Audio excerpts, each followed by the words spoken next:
अब बोलिए सर। नमस्ते।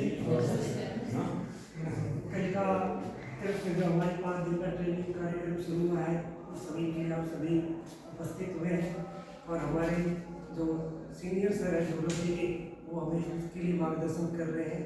सबसे पहले दोनों सर और मैम को बहुत बहुत बधाई इस चीज़ के लिए।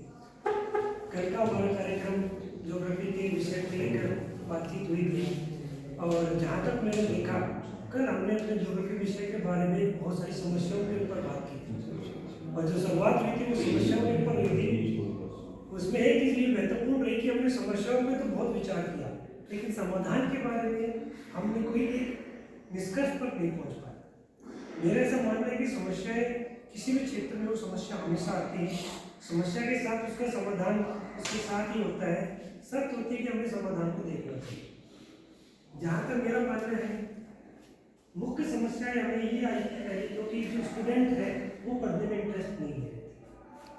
और अगर स्टूडेंट पढ़ने में समस्या ये है कि वो इंटरेस्ट नहीं ले रहे हैं, तो इसका मतलब उनमें क्यूरियोसिटी नहीं है, जिज्ञासा नहीं है उस सब्जेक्ट के बारे में पढ़ने की। तो पहला हमारा लक्ष्य ये होना चाहिए कि उनमें क्यूरियोसिटी को पैदा किया जाए और बच्चों में क्यूरियोसिटी बनाने के लिए एक ये भी तरीका है कि अभी प्रोजेक्ट में हमने जो बात हुई थी उसमें ये था कि हमारे पास जो बच्चे आए वो ऐसे बैकग्राउंड से हैं जो क्रिमिनल टाइप में हैं या बैड हैबिट्स में गए हुए हैं या उनको उस चीज़ में दिलचस्पी नहीं है। बट आने वाले जो बच्चे हैं जो 2 साल के बाद आएंगे, जो भी 9th में है 10th में है, वो 11th और 12th में ज्योग्राफी के लिए आएंगे, तो उन बच्चों को तुम प्रॉपरली रूप से तैयार कर सकते हैं। अगर 9th और 10th के बच्चों पर ध्यान दिया जाए, क्योंकि हमें 9th और 10th की मिलती है, 11th और 12th भी मिलती है।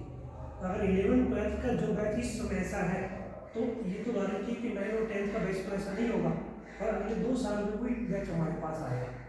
तो पहली चीज़ है कि हमें 9th और 10th के बच्चों पर ध्यान देना चाहिए, उन बच्चों को उस चीज़ के लिए मोटिवेट किया जाए ताकि वो बैड हैबिट्स में भी ले जाए और साथ में उस सब्जेक्ट को रुचिकर भी बने पड़े।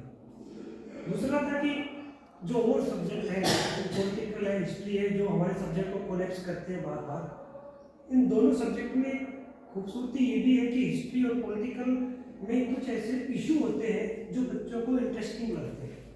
हिस्ट्री अगर हम टीचर को पढ़ाते हैं तो कुछ अच्छी स्टोरियाँ बताता है, तो वो स्टोरी किसी भी बच्चे को, किसी भी बड़े व्यक्ति को, किसी भी स्तर पर हम बताते हैं तो स्टोरी सबको सुनना पसंद होता है। ऐसे पॉलिटिकल में अगर हम किसी को पॉलिटिकल कुछ अच्छी संविधान से रिलेटेड चीज़ें बताते हैं, कैसे बना, पहले क्या इशू थे,